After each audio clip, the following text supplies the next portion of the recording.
Chapter 6. And the sons of the prophets said to Elisha, See now, the place where we dwell with you is too small for us. Please, let us go to the Jordan, and let every man take a beam from there, and let us make there a place where we may dwell. So he answered, Go. Then one said, Please consent to go with your servants. And he answered, I will go. So he went with them, and when they came to the Jordan they cut down trees. But as one was cutting down a tree, the iron axe head fell into the water, and he cried out and said, Alas, master, for it was borrowed. So the man of God said, Where did it fall? and he showed him the place. So he cut off a stick and threw it in there, and he made the iron float. Therefore he said, Pick it up for yourself. So he reached out his hand and took it. Now the king of Syria was making war against Israel, and he consulted with his servants, saying, My camp will be in such and such a place. And the man of God sent to the king of Israel, saying, Beware that you do not pass this place, for the Syrians are coming down there. Then the king of Israel sent someone to the place of which the man of God had told him. Thus he warned him, and he was watchful there, not just once or twice.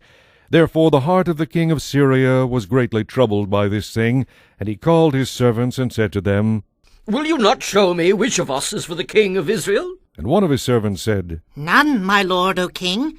But Elisha, the prophet who is in Israel, tells the king of Israel the words that you speak in your bedroom. So he said, Go and see where he is, that I may send and get him. And it was told him, saying, Surely he is in Dothan. Therefore he sent horses and chariots and a great army there, and they came by night and surrounded the city.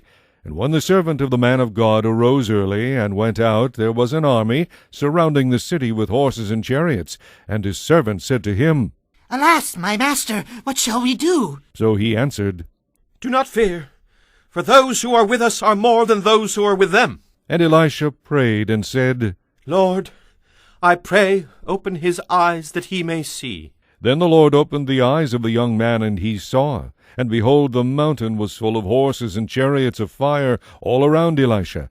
So when the Syrians came down to him, Elisha prayed to the Lord, and said, Strike this people, I pray, with blindness. And he struck them with blindness according to the word of Elisha. Now Elisha said to them, This is not the way, nor is this the city. Follow me, and I will bring you to the man whom you seek. But he led them to Samaria. So it was, when they had come to Samaria, that Elisha said, Lord, open the eyes of these men, that they may see. And the Lord opened their eyes, and they saw, and there they were inside Samaria. Now when the king of Israel saw them, he said to Elisha, My father, shall I kill them? Shall I kill them? But he answered, You shall not kill them. Would you kill those whom you have taken captive with your sword and your bow? Set food and water before them, that they may eat and drink and go to their master. Then he prepared a great feast for them, and after they ate and drank, he sent them away, and they went to their master. So the bands of Syrian raiders came no more into the land of Israel. And it happened after this that Benhadad, king of Syria, gathered all his army, and went up and besieged Samaria. And there was a great famine in Samaria, and indeed they besieged it until a donkey's head was sold for 80 shekels of silver, and 1/4 of a cab of dove droppings for 5 shekels of silver. Then, as the king of Israel was passing by on the wall, a woman cried out to him, saying, Help, my lord, O king! And he said, If the Lord does not help you, where can I find help for you? From the threshing floor or from the winepress? Then the king said to her, What is troubling you? And she answered, This woman said to me, Give your son that we may eat him today, and we will eat my son tomorrow. So we boiled my son and ate him. And I said to her on the next day, Give your son that we may eat him. But she has hidden her son. Now it happened, when the king heard the words of the woman, that he tore his clothes, and as he passed by on the wall the people looked, and there underneath he had sackcloth on his body. Then he said, God do so to me, and more also, if the head of Elisha the son of Shaphat remains on him today. But Elisha was sitting in his house, and the elders were sitting with him, and the king sent a man ahead of him.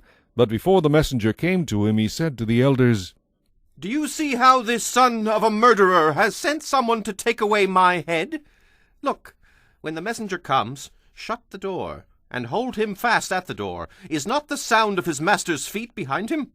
And while he was still talking with them, there was the messenger coming down to him. And then the king said, Surely this calamity is from the Lord. Why should I wait for the Lord any longer?